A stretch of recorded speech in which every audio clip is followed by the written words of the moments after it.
Hi everyone, and welcome back. We are joined today by Clare Daly and Mick Wallace, two former members of the EU Parliament from Ireland, to discuss what's been changing with the European Union.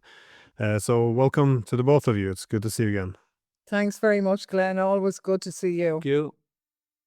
So the European Union, from my perspective, is almost unrecognizable now after only a few years.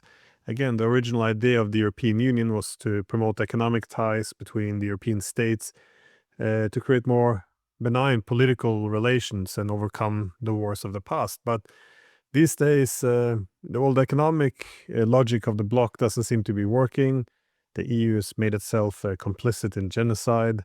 It's now boycotting diplomacy with Russia for about 3 years, and instead the only game in town is more sanctions and more weapons, even if we're losing the war.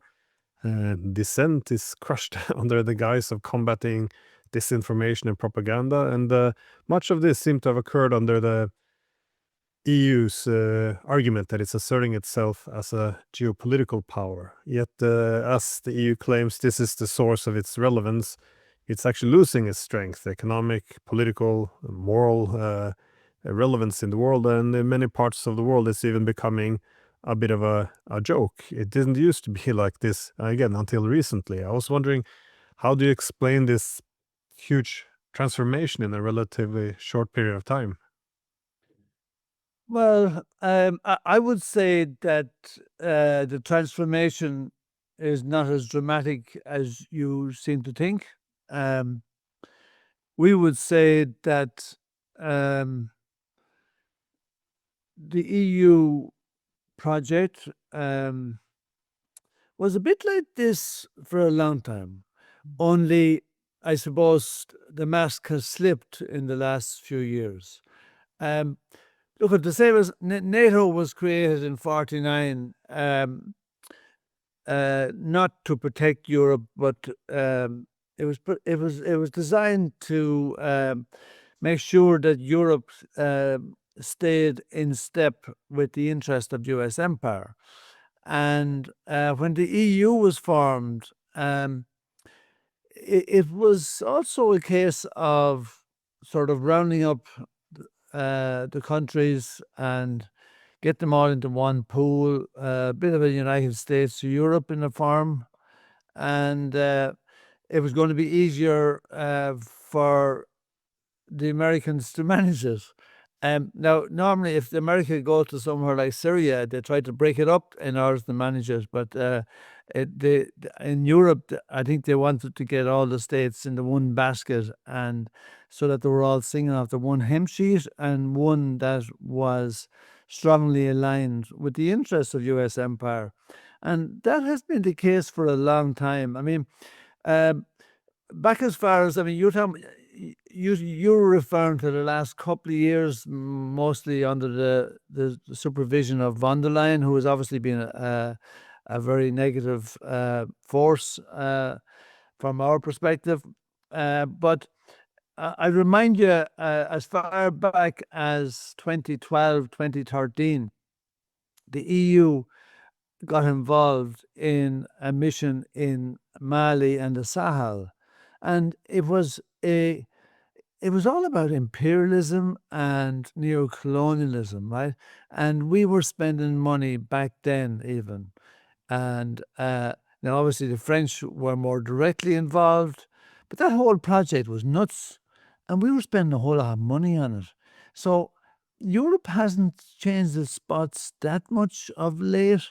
This has been going on for a while. And I suppose first for us, and you as well, as we're well aware of, the Ukraine war was a real wake-up call, despite the fact that it wasn't quite so much a wake-up call for the average person in Europe, because the media have done a very good job of managing the narrative on Ukraine. It's probably not quite as much today, but even still today, you'd be a bit shocked at the amount of people that still believe the narrative that Ukraine is fighting for our democracy, which we know it isn't. Ukraine is fighting for NATO, it's fighting for Western imperialism, and they're in self-destruct mode, but that's a different issue, right? But I suppose Gaza, more than anything ever,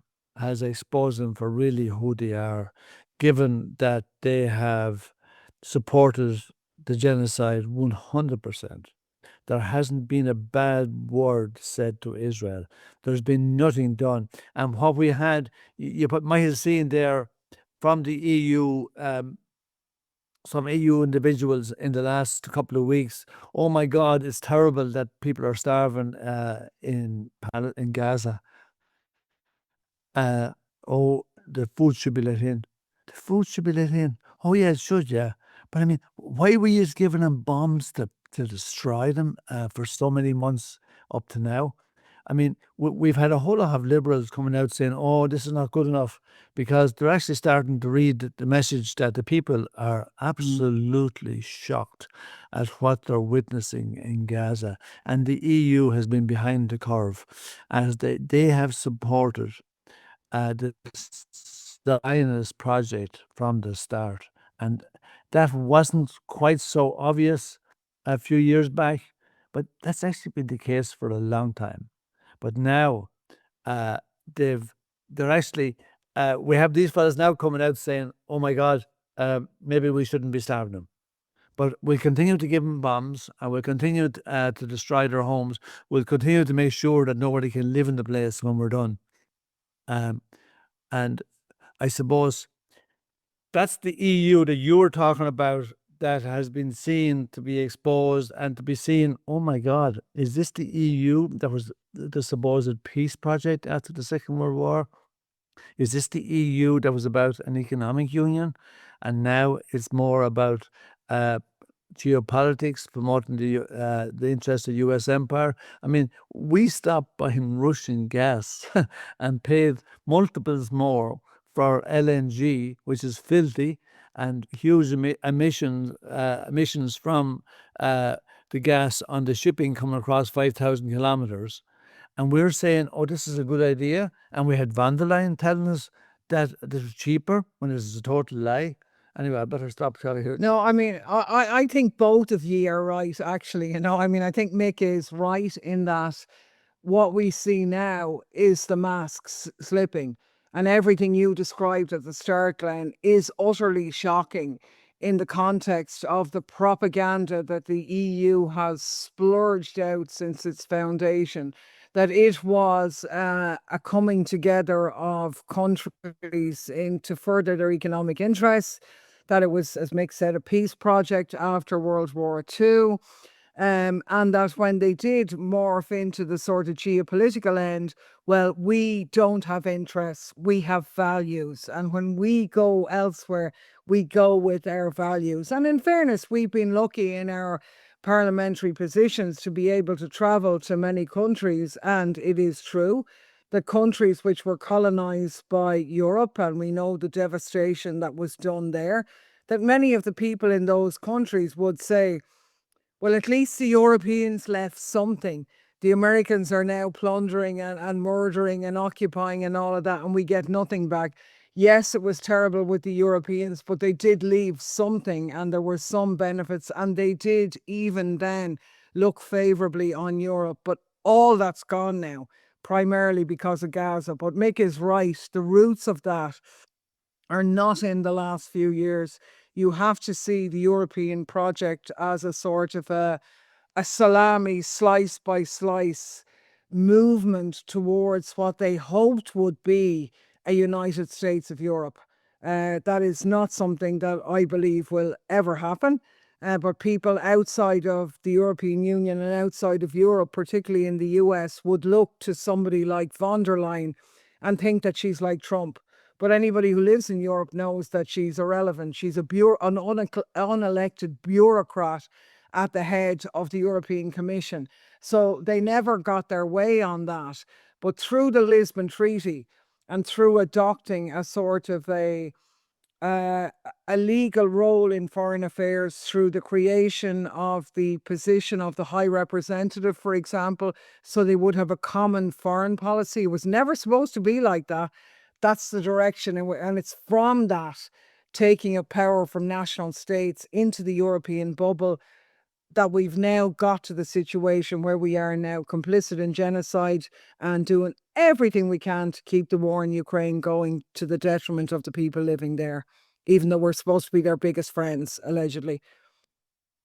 I like that phrase, dropping of the liberal veil, because a lot of the policies have been quite consistent, I guess, but dressing it up in liberal values, I think this is one key thing which has begun to fall apart. But yeah, I guess at least in the early 2000s, all the literature about the academic literature about the European Union was about discussions, whether it was a civilian power, normative power, moral power.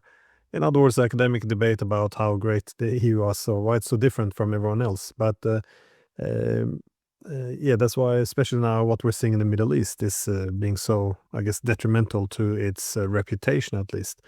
And not just Gaza, but in Syria, when the massacres began, and the EU actually went out and, well, began blaming the Alawites for being massacred, for provoking the government, which, under Giuliani. It's quite remarkable, though, that this is still the same EU. But I wanted to ask you, too, about the recognition now of Palestine by the French and the British. Well, they intend to do so in September. Well, so they say. I've read criticism, interestingly enough, in Israeli media, such as Haaretz, where they say that this is just Europeans looking for an excuse to avoid sanctions and wash their hands of the crimes. I was wondering how you interpret this. Is this just symbolic, or is it a step towards a two-state solution, or how are you reading this situation? Well, the people you're talking about, let's just mention Macron. I mean, these people have lost their credibility already. They have no credibility. It's the kind of, I mean, from the perspective of the majority of people that are, even following the situation, or if you're actually living in West Asia, I mean, this means nothing, right?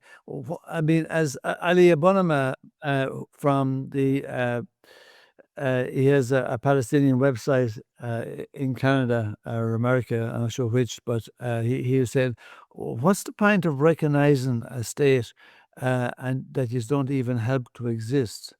And what does it mean? I mean, why don't you stop the genocide? I mean, when Hamas attacked on October 7, 2023, in response to multiple years of persecution and oppression by the Israeli regime with the support of the West.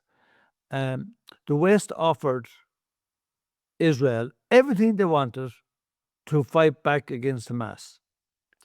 Now they've spent 22 months now watching a genocide taking place, where Israel are trying to erase the place from the ground. They're trying to erase the people's past, present, and future. We have never, ever, ever witnessed a genocide being recorded before. And even the ones that weren't recorded in the past, most people that have studied these genocides would probably say that this one has probably been worse than the others, which is unthinkable. So, I mean, these guys, they've watched the genocide taking place all these months. And has it ever dawned on them that they should offer the Palestinians some help? Has it ever dawned on them that they would do anything to protect the Palestinians? Did they call on the UN to put in a peacekeeping force to stop the slaughter? Not one EU member state has called for a peace force to be put in to stop Israeli slaughter them. Just the same as not one EU member state has broken off business links with Israel. If you want to stop Israel committing war crimes, stop doing business with them, and shut the fuck up until you actually stop doing business with them, because you're only talking nonsense. As long as you're doing business with them, that's all they care. And they'll do nothing different until you stop doing business with them. The same as South Africa.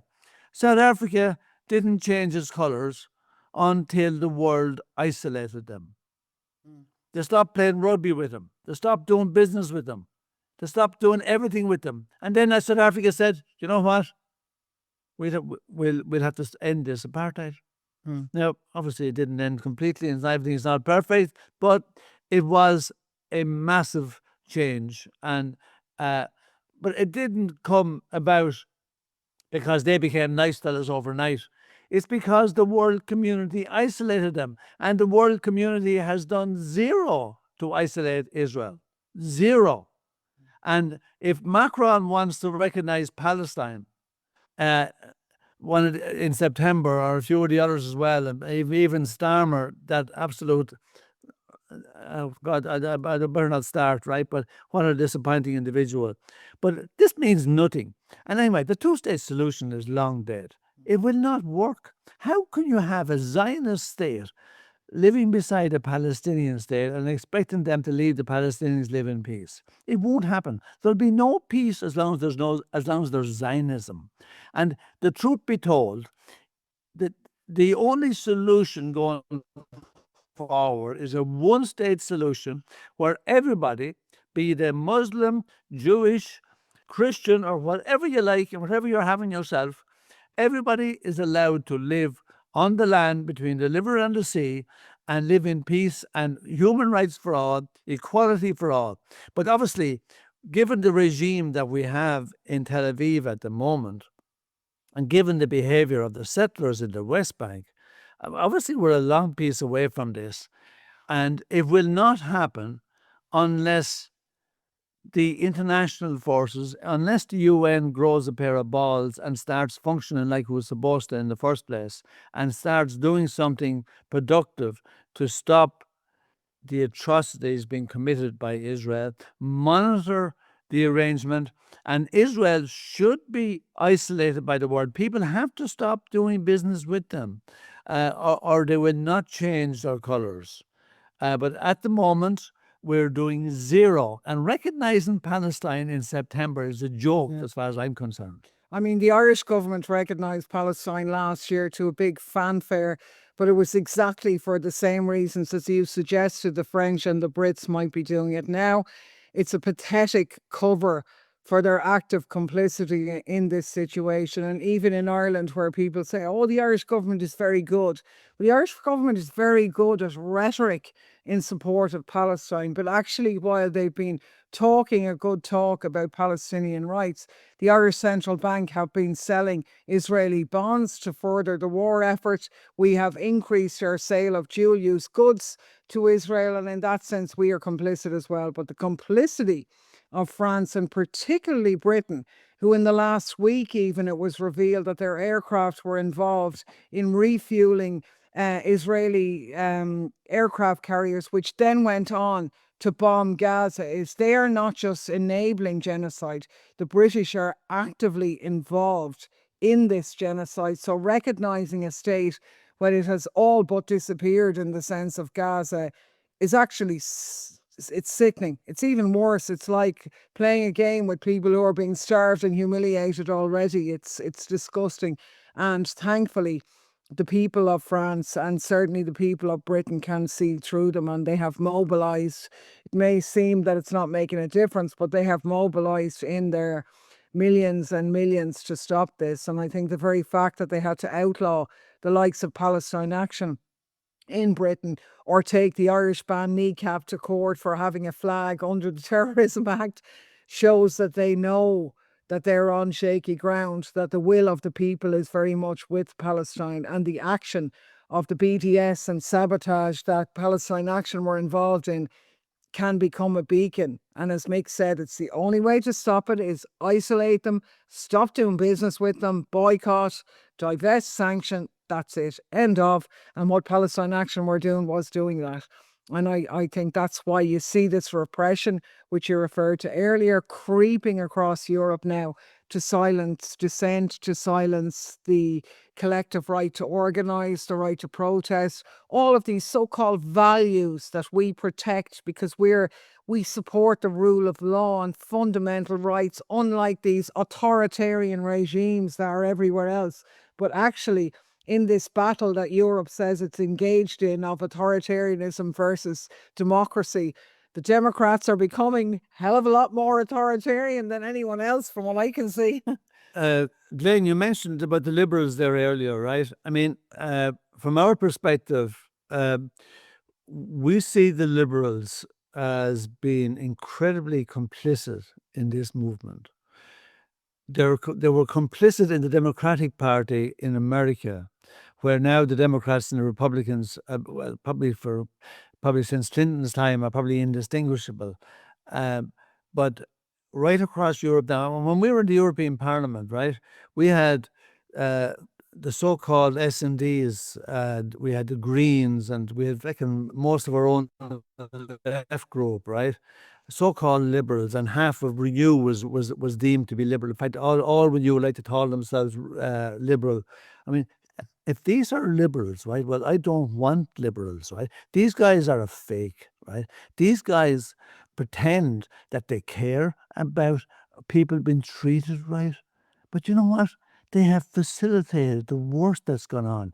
Not only have they facilitated the likes of Zionism, not only have they facilitated the atrocities carried out for the last 100 years by U.S. empire, but today they are complicit in facilitating the workings of financial imperialism across the global south. The wreckage that we're still carrying out. I mean, and they are complicit in allowing neoliberalism to gain a foothold in all our European states. Now, people don't want to talk about neoliberalism. And when we used to mention the word neoliberalism in the Irish Parliament, they used to say, oh, God, don't talk about neoliberalism again. Right? They didn't want neoliberalism to be talked about because, as Noam Chomsky said a long time ago, neoliberalism is capitalism with the gloves off. And the atrocities being carried out by these entities with the support of the liberals in Europe is shocking. And I don't need to tell you that probably the biggest supporter of NATO in our 5 years in the European Parliament were the European Greens. My God, the Greens. I mean, give us a break. There's something very deceptive in general when you have all these leaders saying, well, we're putting all the pressure we can on Netanyahu to take into account humanitarian rights, but while seemingly doing everything besides actually stopping sending the weapons that are killing them. So it is, when one gets the impression these are arsonists posing as firefighters. It's very strange to watch. I just want to shift it a bit into our wars here in Europe, though, because for many years the Europeans, they functioned seemingly as a moderating force for the Americans. That is, the Americans always pushing a bit more militarism. The EU was always a bit more cautious. This relationship, when we look at Ukraine, appears to have flipped to some extent, though. That is, the Americans are, they're talking to the Russians, they're discussing possible avenues for peace, while the Europeans are still upholding the boycott of diplomacy, as Kaja Kallas said. Why would we talk to Putin? He's a war criminal, and we don't talk to war criminals. I mean, so essentially giving up on diplomacy. Yeah, well, one can put in some hypocrisy there, of course. Kaja Kallas is a war criminal. Yeah. Well, my point is, through all these years, when, for example, the US wanted to expand NATO to Ukraine in 2008, it was the Europeans who pushed back with the argument that this was too provocative for Russia. I think it was Merkel who said this would be interpreted as a declaration of war. But these days, of course, you can't say this. This is Russian propaganda. Now, the same Europeans are saying, well, Russia was never worried about NATO. This is just what it's a Kremlin talking point. So again, that's their own words now they're denouncing. So how do you explain Europe's unwillingness to try to reach an end to this war? Because again, when they talk about peace, they talk about defeating Russia, which is, I guess, peace redefined in a very ugly manner. I mean, it is quite incredible how far they've come. I mean, when we think back to the first resolution in the parliament after Russia's invasion of Ukraine, the one where only 13 of us ended up voting against that resolution. And it's not that we believe that Russia should have invaded Ukraine. We do believe that that was unlawful under international law. It shouldn't have happened. But we understood that Russia were provoked and that this was a NATO proxy war. But we were also particularly voting against the idea that you never send arms into a conflict. That is a no-no. The foundations of, say, the Irish Constitution and certainly the UN is that you always try to resolve these disputes and conflict by peaceful means. And arming that was a no-no. That has become totally normalised now. So the journey that we've gone on from when Europe, as you categorise them, were before seen to be a little bit more nuanced, more into negotiating, into being out and out Russia-phobic, the most ridiculous propaganda, anti-Russian propaganda put out there, which couldn't have got a foothold if it didn't have the power of embellishment by the media, the mainstream media, all across Europe, repeating time after time those lies, like we're Putin puppets, we're Kremlin agents, even though they've never found a word that we ever said in support of Putin. So I think the reason for it is twofold. I think it's an ironic twist of history that at this juncture, we have one of the most incompetent and weakest leadership at European and member state level at this time. But also it's a consequence of a sort of a hijacking by the military-industrial complex and NATO, which has taken place over a period of time, because there had been, and still is in some ways, a bit of a dialogue inside the ranks of the European Union about the prospect, for example, of a European army.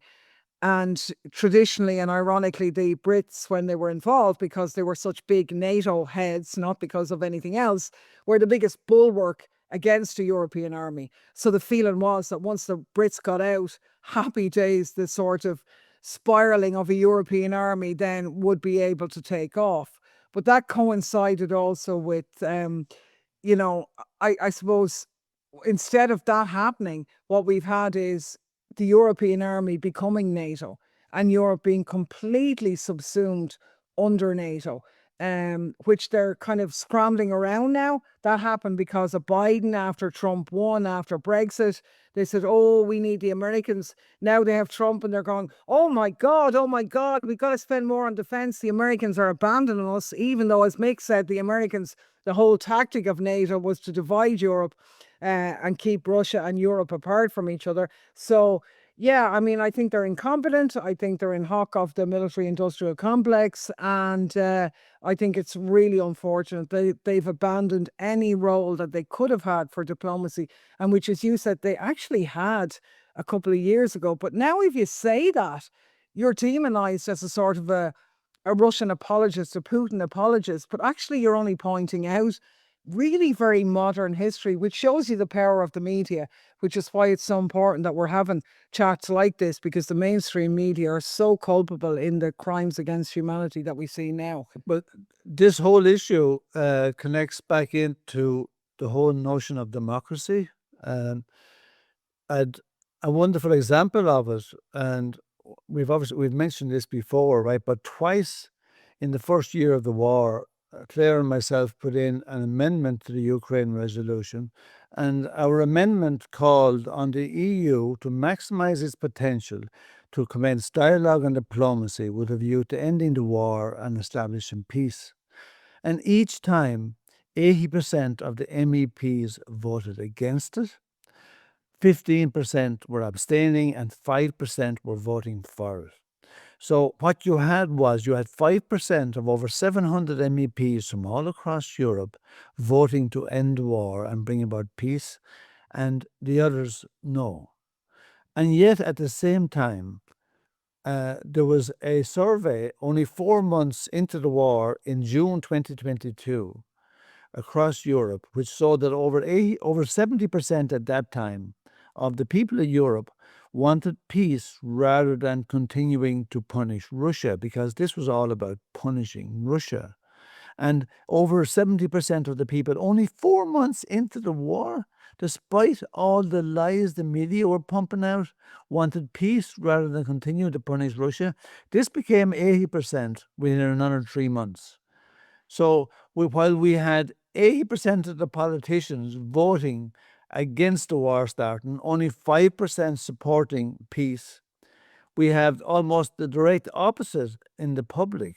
So what you have is you have a political class that do not represent their citizens. Now you might say to yourself, well, how does that happen, given that the citizens vote?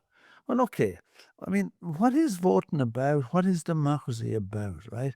I mean, the role that money and the strength of political parties, the power that they have, and their control over the mainstream media, who are part of the problem, not part of the solution, has a huge impact on who gets into that European Parliament. It has a huge impact on who gets into the national parliaments.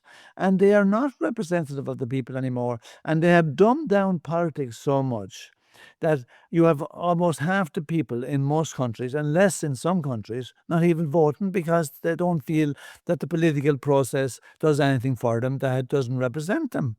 And so, and then on top of that, I suppose a big problem, while the established parties will get out their hardcore members to vote, they can carry them to the voting pool if they, polling booth if they have to. They're guaranteed to vote. The poor, who are being treated the worst, are not voting because they think it's a waste of time. And the young people are disillusioned with what they've been watching for a number of years, and they're not voting. And they're the two big segments, because we have a huge proportion of poor people right across Europe. Half the people of Ireland, and we're supposed to be one of the wealthiest countries in the world, half the people of Ireland find it difficult to pay their household bills at the end of the month. And yet we have we have this notion that, oh God, democracy is great. And as Clare said, we love throwing stones at authoritarian regimes. Well, do you know what now? We need to have a serious look at what we think is our democracy, because it ain't doing a great job at the moment. If the interests of the citizens are completely sidelined, and we have no say in how our communities are run, how our countries are run, and democracy is where the people have a say in how their community is organized, how their society is organized, how their country functions. That is not happening today. I'm glad you brought up the quality of the leadership and the state of democracy, because it takes me nicely to my last question, which is about why the leadership, the quality has declined so much. Yanis Varoufakis, he refers frequently to Europe now as the stupid continent, and Kishore Mahbubani, the former president of the UN Security Council, he argues that he recalls the last discussion he had with Henry Kissinger before he died, in which they were discussing the same thing. What is wrong with Europe? And they both came to an agreement that the quality of leadership in Europe was just plummeting, which is a nice way of saying that we're led by idiots, I guess. But now, with this recent EU-US trade agreement, the lack of strategic thinking, it seems like we're governed by emotional sloganeering instead of anything that makes sense. It's again, how do we explain this? You two are the ones who spent your days in the last We years. spent all those 5 years asking ourselves that very same question as well, and we're still kind of asking it, because I think that all of that kind of liberal sloganeering that you've talked about really is just a fig leaf for a kind of a made-up identity, and it's a diversion. That's what it is. It's a flipping diversion that is covering the fact that at European level, the leadership have become, I believe, completely and utterly hijacked by lobbyists. I mean, we used to make the point that when we were in Brussels, there were 60,000 officially registered lobbyists in Brussels. So it was becoming a little bit like Capitol Hill. These are the people who have the ears to the politicians in Europe, for example, and they're the ones calling the tune. And then inside that bubble, you had in the member states a very weak leadership who want to be part of that bubble, because, you know, when a lot of leaders at national level finish, we had a lot of people in the European Parliament who were former heads of the military service in their country, who were prime ministers, foreign ministers, or whatever, and they get sent into the European Parliament as a sort of a retirement present. And if you get into the Commission, well, even happier. It's a big slush fund where you can go to retire, put your feet up, and get loads of money for doing practically nothing, and for lobbyists telling you that you're absolutely brilliant. So I think they're removed from the people. As Mick said, like in the European elections, in some countries, less than 30% of people voted in about 7 countries. So that's not representative. People are turned off. And yet they've assumed this power. And in very few countries, the national leadership have stood up to that European mainstream.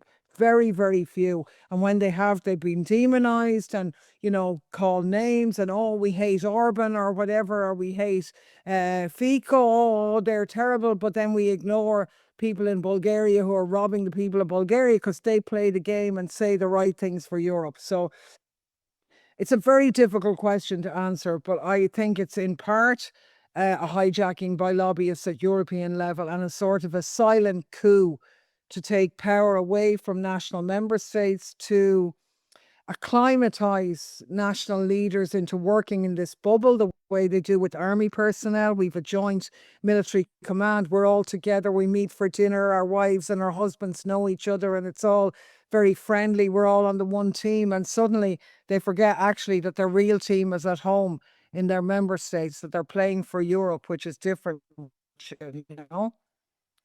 Yeah, and Claire mentioned the fact that there was over 60,000 lobbyists registered in Brussels alone. I mean, that's a shocking figure. There were 705 MEPs, 705, and 60,000 lobbyists, right? And you know what? If they weren't being successful, they'd get laid off fairly quick. So they must be doing okay and having an impact. But let me assure you that in my 5 years in the Parliament, there was no lobbyist ever came into my office. Don't really understand why, but I didn't see anybody. But in terms of representation and what's happened to the leadership and all, right? I mean, I suppose Britain is a wonderful example. You almost had Starmer being elected in 2017. But for Corbyn, elected in 2017. And it was his own party more than anything else that stopped him. But the media woke up, and by God, they weren't going to let this happen again.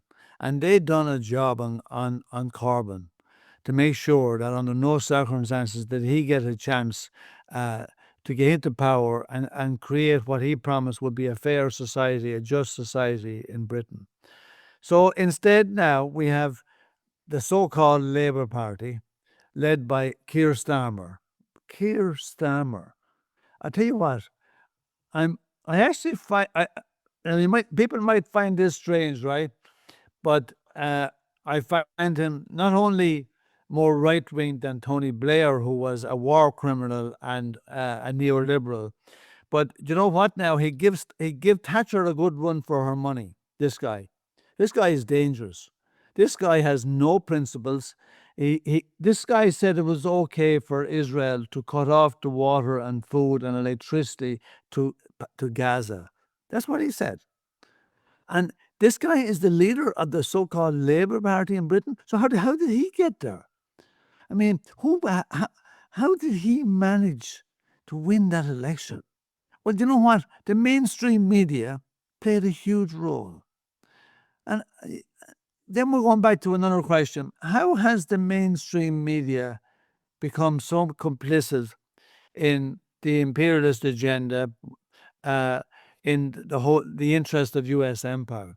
Well, people should know that the Americans have invested hugely in having a management role of media all across Europe.